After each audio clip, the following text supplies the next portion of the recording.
किसान साथियों नमस्कार। साथियों तैयार हो जाओ क्योंकि अब जो है बिजाई का समय आने वाला है सरसों का।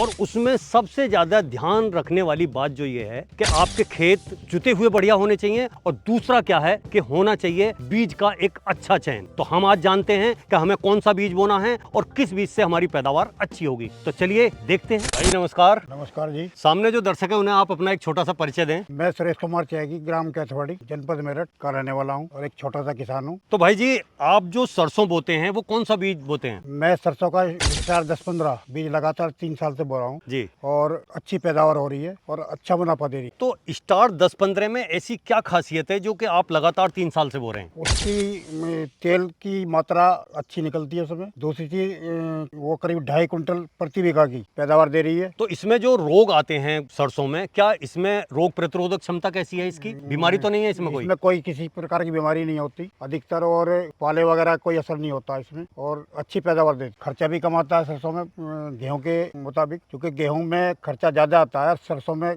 कम खर्चा आता है और पैदावार अच्छी होती। तो गेहूं के मुताबिक जो ये ज्यादा अच्छी पैदावार देती है और किसान को बचत ज्यादा अच्छी होती है। अच्छा एक चीज बताओ, जो हमारे किसान भाई हैं वो सरसों की खेती करने के लिए तैयारी किस तरीके से करें, या आप तैयारी जो करते हैं खेतों की या बिजाई की वो किस तरीके से करते हैं? अब जैसे हमारा चारे के खेत खाली हो गए हैं जी जी। उसको जो है करीब 1 महीने तक 1-2 बार जुताई करके सरसों को अच्छा पैदावार के लिए अच्छा वाहन तैयार करके और तब पलेवा करके उसकी सरसों बोई जाएगी। हाँ कई बार क्या होता है, बहुत से किसान है कि भाई बारिश के उससे उसमें बो देते हैं, नमी कम रहती है। उससे नमी कम रहती है और उसमें पैदावार घट जाती है। अच्छा। अगर पलेवे की सरसों बोएंगे तो उसमें पैदावार अच्छी होगी और अच्छी पैदावार देगी। तो भाई जी पानी की कैसी इसमें जरूरत होती है? पानी की इसमें ज्यादा जरूरत नहीं पड़ती है। एक पलेवा करने के बाद में जी। इसको बुआई कर देते हैं, उसके 1-1.25 महीने बाद इसको एक पानी देना पड़ता है। अच्छा। इससे ज्यादा कोई पानी की आवश्यकता नहीं पड़ती। अब अगर इसका बुआई से कटाई तक के टाइम की बात करें तो कितने दिन में इसकी हार्वेस्टिंग हो जाती है? ये 100 से 115 दिन के बीच। अच्छा 100 से 115 दिन में जो है के इसकी बीच में हार्वेस्टिंग हो जाती हाँ, है। कटाई हो जाती अभी क्या होता है कि हमने बहुत सारी सरसों देखी हैं जिनमें के कई तरह की बीमारी, कहीं पीला रतुआ, किसी में व्हाइट रस्ट यानी कि सफेद फफूंदी टाइप लग जाती है। तो क्या सफेद फफूंदी का बहुत बड़ा प्रकोप होता है सरसों में? क्या इसमें है वो रोग? मैं करीब 3 साल से इसको बुआई कर रहा हूँ जी। और 3 साल में मैंने तो कोई भी रोग इसमें आज तक देखा नहीं जी। और ना ही कोई रोग लगा है। और दूसरा क्या होता है, जब सर्दी ज्यादा अधिक पड़ती है और पाला पड़ता है तो पाला जब ऊपर से पड़ता है तो हमारी जो फलियां हैं वो ब्राउन ब्राउन हो जाती हैं, या उसके जो दाने मोटे होने की क्षमता है वो बारीक रह जाते हैं पाले की वजह से। क्या कुछ इसमें ऐसा कि कुछ नहीं है और ना ही कोई पाले का असर दिखाई देता है, ना ही फली कोई बारीक दाना पड़ता है। इसमें कोई पाले का कोई असर नहीं पड़ता है। तो भाई जी जैसा कि हम देखते हैं कि सरसों के पौधों में जो फुटान है वो होता है, किसी में कम होता है, किसी में ज्यादा होता है, तो इसमें क्या स्थिति है? इसकी स्थिति ऐसी है कि पेड़ जैसे ही नीचे से चलता है कल्ले नीचे से फूटने शुरू होते हैं और ऊपर तक पूरा झांबा बन जाता है। झांबा टाइप बनता है और फल जो है अधिक आता है। इस पे बनस्पति और सरसों के ज्यादा फल आता है और उसी कारणवश इसकी पैदावार कुछ ज्यादा है। तो आप जो है स्टार 10-15 से पूरी तरह संतुष्ट हैं? बिल्कुल पूरी तरह संतुष्ट है। इसमें कोई भी दिक्कत नहीं आती, कोई रोग नहीं लगता, अच्छी पैदावार है, तेल बहुत अच्छा है इसका और खाने में बहुत ही अच्छी तेल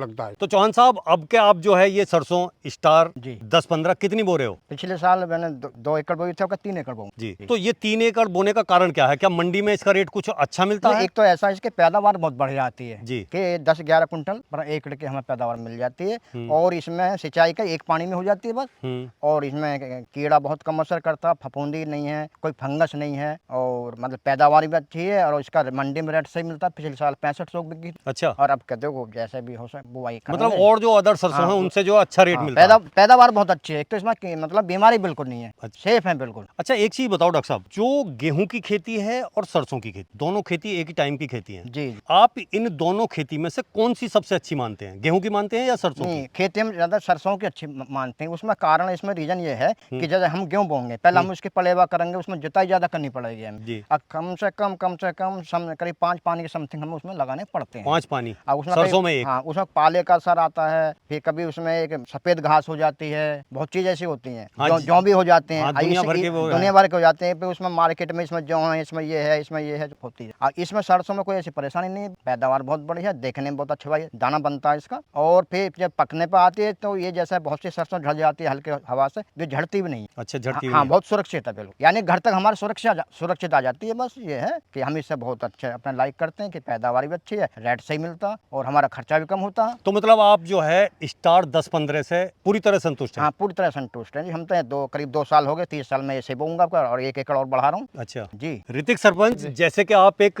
युवा किसान हैं, नए तौर के किसान हैं, पढ़े लिखे किसान हैं और बड़ी अच्छे से खेती कर रहे हैं, तो क्या होता है कि हमारी जो सरसों की खेती है इसमें व्हाइट रस्ट, बंदा, तना सड़न रोग या नीचे से जड़ से ही जड़ गल जाती है और पाले का असर, मतलब दुनिया भर की जो है बीमारियां हैं। तो ये जो स्टार 10-15 है, इसे आप कैसा मानते हैं रोगों के मामले में? रोग प्रतिरोधक क्षमता इसकी कैसी? देखिए, मैं इसे करीबन 2 से 3 साल हो गए मुझे लगाते जी। मैंने अभी तक इसे कोई भी ऐसी तरीके की बीमारी नहीं देखी कि इसमें की गलने की बीमारी है या ऐसी कोई मतलब भी बीमारी इसमें नहीं आती है। बहुत ना परसेंट के ऐसा कह सकते, 0% में कह सकता हूँ, क्योंकि मैं 3 साल लगा, मेरे उसमें कोई बीमारी नहीं आई। सबसे अच्छी लगती है मुझे बंगा, जैसे कोहरा वोहरा ये सब चीज की बताते सभी, और फसलों में भी दिक्कत आती है और भी बंगा बोते हैं उनमें भी दिक्कत आती है। मेरे इसमें स्टार 10-15 में कोई दिक्कत नहीं आई। अच्छा, कोई आपको इसमें समस्या नहीं दिखाई? तो ऋतिक जी, इसमें जो है ऐसा क्या कारण है कि जो इसमें रोग नहीं आते? इसका क्या वजह है? इसकी वजह ये है, ये जो बीज आता है ये ट्रीट होके आता है। अच्छा। और जब ट्रीट होके कोई चीज आएगी तो वो हमारे पास अच्छा बीज होकर आएगा, और अच्छा होकर आएगा तो वो जमने में भी हाँ, वो बीज में ही पहले रोगों को खत्म कर दिया जाएगा और वो पैदावार में भी अच्छा होगा। जब पैदावार बढ़िया होगी तो उसमें कोई कीटनाशक, कोई भी बीमारी उसमें बिल्कुल भी नहीं आएगी। और मैं तो ये कहता हूँ सभी किसान भाइयों से कि जो भी बीज लें उसे ट्रीट करके बोएं, और 1 किलो बंगा में 6 ग्राम फंगीसाइड का ट्रीट करके उसे जब बोएं, या फिर स्टार 10-15 को बोएं तो ये पहले से ही ट्रीट होके आएगी और इसमें कोई किसी भी किसान भाई को कोई भी दिक्कत नहीं आई। तो किसान साथियों, आपने देखा कि जो मेरे साथ किसान खड़े हैं उन्होंने जो है स्टार 10-15 को अच्छा बताया, और वो अच्छा बताने का मेन कारण ये है कि इसका जो बीज आता है वो ट्रीट होके आता है। अब आप सोचो कि जब हमारे बीज को ही पहले रोगों से रोक दिया गया या रोग उसके पहले ही खत्म कर दिए गए हैं, तो वो जमीन में जाने के बाद में उसमें कोई दिक्कत नहीं आएगी, कोई परेशानी नहीं आएगी और उसकी पैदावार होगी अच्छी, बहुत बढ़िया होगी। साथियों, ये जानकारी आपको कैसी लगी कमेंट करके जरूर बताएं और मिलते हैं फिर अगली वीडियो में। धन्यवाद।